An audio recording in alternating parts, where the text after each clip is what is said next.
Opa, nima deysan? Agar plastik kartamni tushirib qo'ysam, nima qilishim kerak? Agar plastik kartangni tushirgan bo'lsang, bankka borib qayta tiklatishing kerak. Nega shunchaki egilib bosam bo'lmaydimi?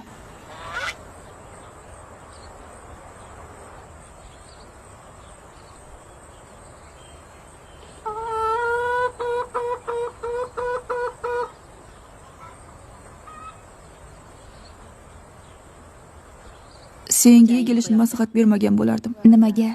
Chunki egilganingda boshingdagi miyang pastga tushib, parcha-parcha bo'lib ketadi.